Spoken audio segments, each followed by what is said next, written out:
Hey guys, welcome back to the channel. If you're new to our channel here at Ferko Family Farm, don't forget to hit that subscribe button down below. And don't forget to hit that bell. Stay alert when we release new videos. All right, I've got a new attachment for the tractor I've been dying to finally get, and it's here. But I had to go pick it up on my utility trailer. So I gotta use the tractor, use the chain. We gotta go get it off there real quick. And then I have a brand new push mower that we need to put together. I don't know if you can hear, but Jerry's on the ride mower. She's been mowing the property today, which is looking really good. But there's things like around the camper, the shed, this hay field. We need to get this cut. It's long past due.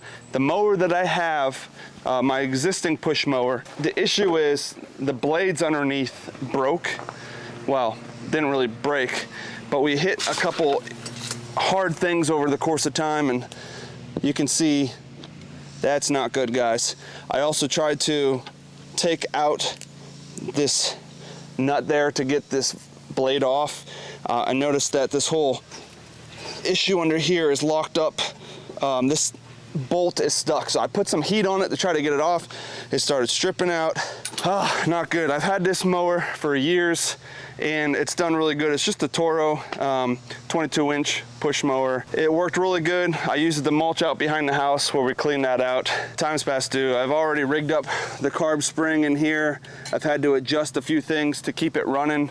It's already was running really funny and really weird, and then with that blade breaking in there or locking up, that didn't help out. I bought a brand new blade. I could never get that one off, and all the mechanical issues just kind of pushed me. I finally pulled the trigger, and we bought a Craftsman 150cc 21-inch self-wheel drive mower that I need to unbox. We're gonna get this thing unboxed, put together, and try it out. But before we do that, I'm gonna jump on the tractor here. I wanna get over and we're gonna unload my new attachment for the front of the tractor. All right, let's head over that way. We'll get that unloaded and see if we can get it attached to the front of the tractor.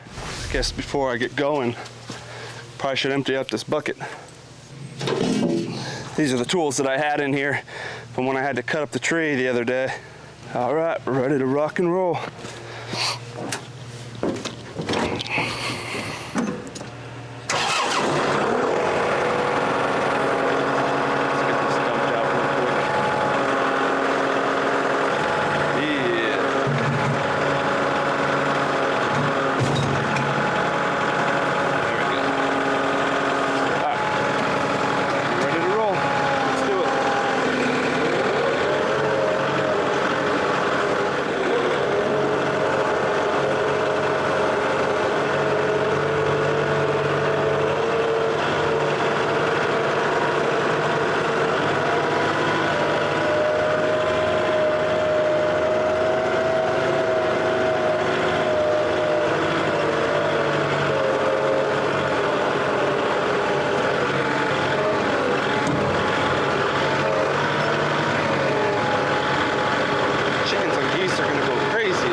Turn that off for now. All right, guys, so here we are. I got the tractor positioned over here, and look what I finally got. Forks. This is gonna come in handy so many times. I could have used these a billion times already on the farm. I've just been really holding off on buying it and spending the money on those, and it's been justified way too many times. Now that we're getting frequent pallets of that brewer's grain, we've been getting that about every week, so you'll probably see on these videos, I haven't been really staying up on top of all that and showing you the change. You'll notice from one video it looks kind of full, the next video it's empty. That's because there's, usually several days in between different videos depending on my schedule and the weather and whatnot. The pigs and the chickens eat the brewer's grain down pretty good, and now that we have the cows out here, they're going to be eating it down too. So I usually get 5-gallon buckets of that to drop off to the chickens, both flocks of it every morning, and they just absolutely love it. So I go through that quite frequently, and I have to unload those and load those on and off of trailers, and we've been throwing the chain up around the bucket to balance it like you've seen in previous videos. It's not safe, it's not efficient, it takes a lot of time and energy. So now I finally have some pallet pallet forks that we're gonna put on the front of the tractor, kind of set the bucket off to the side, and then we'll be able to use that to load and unload the pallets or the containers of brewer's grain. So let me do that real quick. I just remembered I set the chain down by the shed. I have to go grab that real quick. We'll wrap the chain around here. I gotta pick this up off of the trailer right now. This is the only thing I had to transport the forks here. So we gotta just kind of rig it up, pull it up off of it, set it on the ground, and then we'll be able to take the bucket off and put the actual forks on. So I'm gonna go grab that chain real quick and we'll get that taken care of. All right, let me figure out, I guess I'll go in here.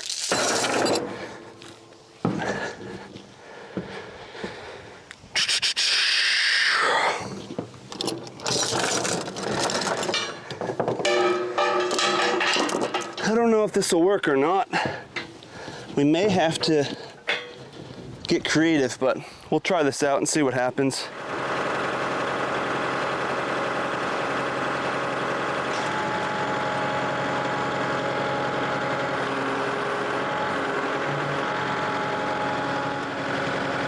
There we go.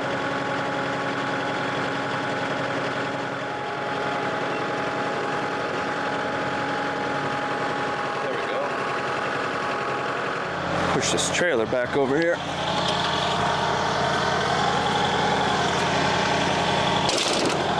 As you can see, I just had to put it out here where I'm able to drive up behind it with the tractor. It wanted to face the opposite way and I didn't have a way to get around the trail over here to get to it. So I'm gonna take the chains off here and then we're gonna take the bucket. I'm probably just gonna pull up, put the bucket down on the ground over here and then see if we can't get the forks attached.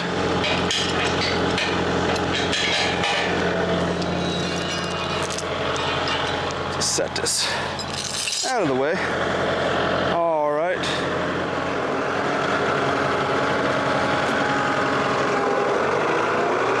I have actually never taken the bucket off here, so this is kind of a learning curve. I believe all we need to do is come over here on the disconnect, pull this lever,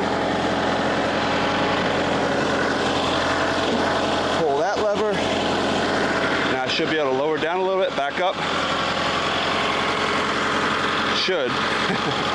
Let's see what happens here.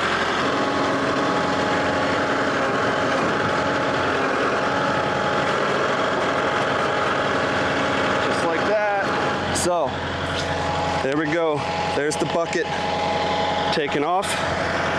Again, this disconnect, there's this little lip here. This lip right here goes right up underneath this channel to hold that. And then this bottom part slides down on the bottom right here with this pin. So when you pull those levers up, that pin goes down and it'll go through this hole.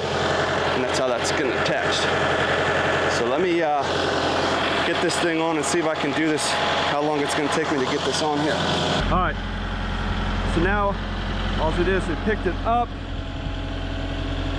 It looks pretty good. We need to take these levers and get them down. So what it did, it put the pin right through the bottom right there to hold it on. The other one should go on just like that. Perfect. Let's get this one over.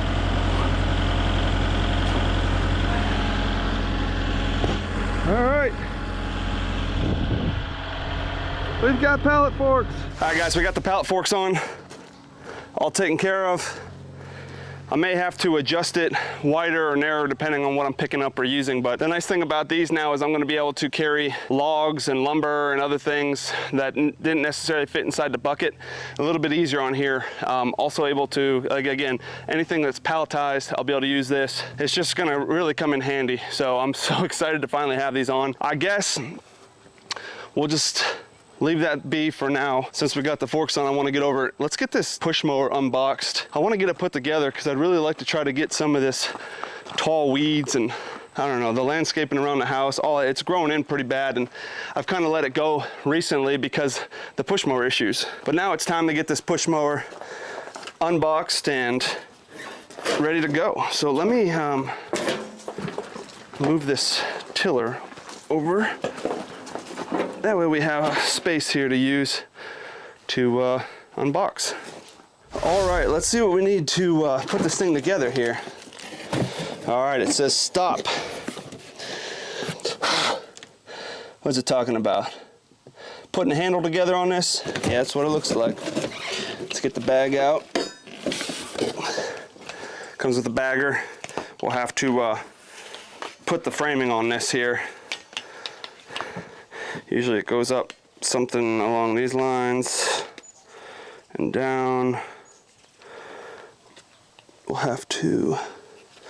put that together here in a little bit. I want to get into the tractor itself here. It's going to give you the oil and everything that you're going to need to get the engine primed and set up for its first running. Cool. So what we're going to want to do is we want to get these handles up. It comes with these little washers here that set up. It should just pull right up, and then it's going to take these wing nuts out. 1, 2. We're going to pull this right back. Now, they give you a couple adjustment holes on the side here to have a slightly different angle. So if you want it this angle here or right here, you can do that. We're going to try to keep this nice and straight if we can. Now, what we got here is 2 levers. We've got a blade control lever and a drive control lever. So when you pull the blade control lever, basically it's your throttle. It's going to spin the blade. So when you hit that, that's going to keep the mower on. When you let go of that, it's going to shut the mower off. The bottom handle, when you pull that up, that's going to give you a drive traction through a drive shaft up here. So this is front wheel belt driven, self-propelled. And when you pull that, it's going to spin the tires here, depending on how far you pull. If you pull it all the way in, it's going to be the fastest. Just a little is going to creep a little bit. That's to help you, guide you. It comes in handy on hilly terrain, uneven terrain. And that's one reason why I got this particular mower. This is the M220. It's a 6.25 cc or 150 cc, 6.25. What does that say? Feet-pound, cordless torque. All right. So the reason why I got this particular model, I bought this at Lowe's, is because this one was rated for uneven terrain and, you know, one of the bigger area up to an acre. I just wanted to kind of show you real quick on these mowers. This is going to be your adjustment. So we're going to want to adjust this to the current height or to the height you want. So the farther the back you go, that is going to put it lower. When you adjust this up to the front, oh, there we go. That's going to give you your highest. All right, so now that I got that adjusted, you have the bagger here, which shouldn't take much to put together. Usually you just got to take these, clamp it around. There we go. A little tight down here. Perfect. So there it is. That's your bagger. It's going to go right here in the back. What's going to happen is you're going to pick this up. There's going to be a chute in the back here. That's going to be where the collection will come from. So you're going to set this in there, and this is going to close. And by doing that, it's going to create a nice bagging system. So as you mulch and mow, it's going to shoot in the bagger. All right, so this one comes with a small engine oil. This is SAE 30. All right. Okay. That is good to go. Put this cover back on. And then the next thing we need to do is rotate this around. And let me go get some gas and we'll get the gas put in here. Let's see. Jeez. Oh, just enough to use for today. I gotta go get gas. I think the fuel I have is unleaded because the gas prices have been astronomical lately. But whenever I usually fill it for small engine, I typically do premium as long as the gas isn't $5.50, $6 a gallon.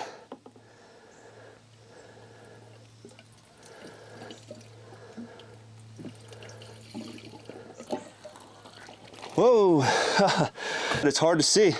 By the time you hear it and see it, it's already there. There we go. Let me pull it out. We'll do a quick walk around and give it a test run. All right, guys, one crucial step that I forgot to show you that I need to do.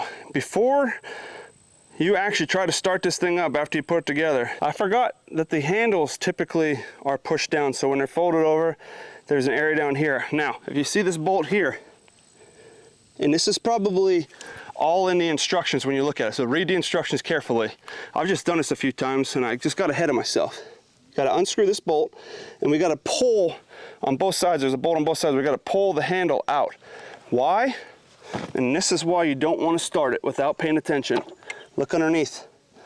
Here they are. The handle part sticks down. So if I were to start that, that blade would smack that and immediately ruin this mower. Definitely pay attention to that. So let's get these unscrewed. We'll pull the handle up, screw them back in, and then we should be good to go. Now, I got the handle tightened up finally. You'll see the bars are no longer there. We've got clear in the bottom. These are tightened. The wing nuts are tightened. Everything's good.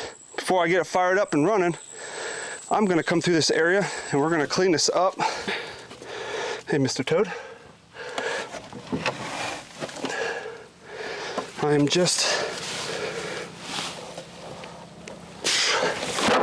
moving that platform out of the way for a second. All right. Okay, let's see if we can get this thing to run. I don't think there's a primer on here. Some models have a primer. This one does not. We're just gonna give it a few pulls and see what happens here.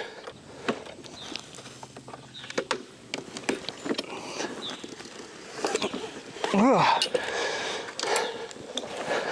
Boy, that's tough. All right.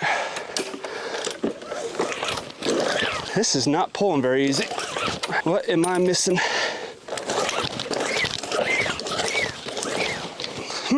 I must be missing something here. Whew. All right, guys.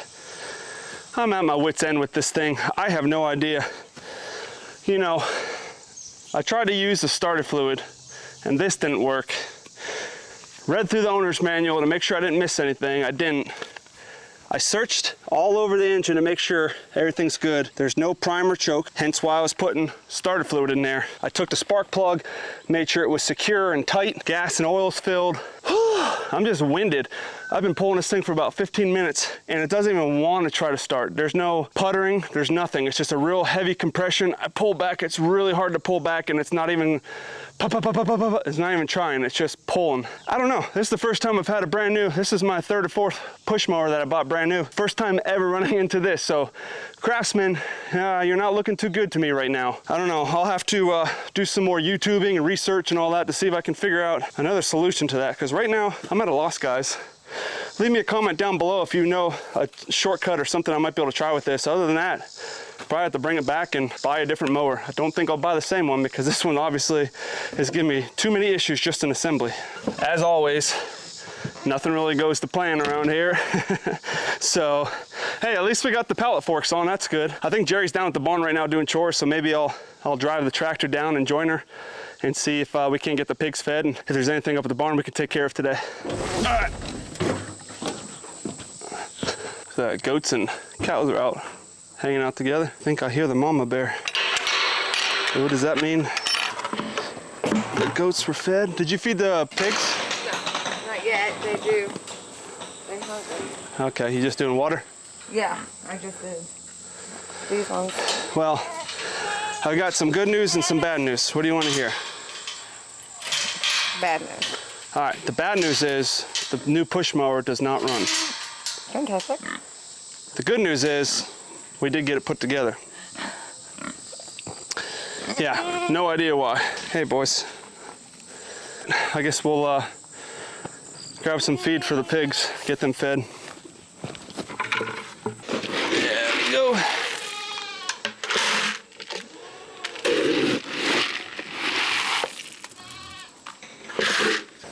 I see you.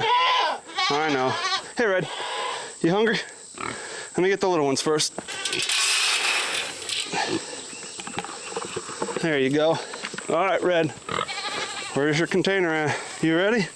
Oh, he's getting the dinner excitements. You getting the zoomies? The dinner zoomies? All right, ready? There you go. All right, pigs are fed and Jerry just did water. So we should be good to go there.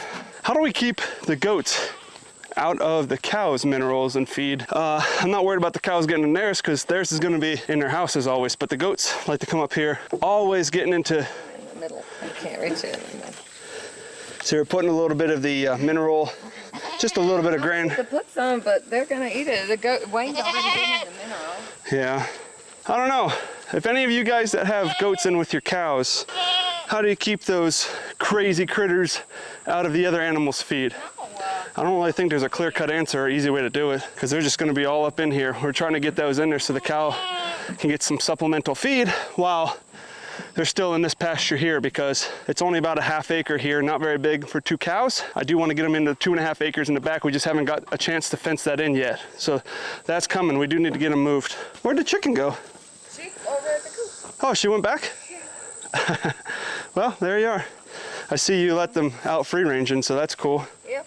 I really wanted to get that push mower done so we can get some push mowing done, but Jerry did get on the ride mower today, and she got up around the barn and got what she can with the ride mower, so it did clean it up a good bit here, but we still need to get the push mower fixed so we can finish up around the tighter areas and get all these weeds and grass cut down way past due. But it is what it is. That's fine. We'll adjust. I'll look into it more, and again, like I said, if anyone has any ideas, let me know. Other than that, I think we're just gonna finish up here at the barn, hang out with the goats and cows for a little bit, say hi to the pigs, maybe go down and see the chickens, I don't know, before it gets dark. I appreciate everyone following along to the end of today's video. Again, it feels awesome to get those pallet forks on the tractor.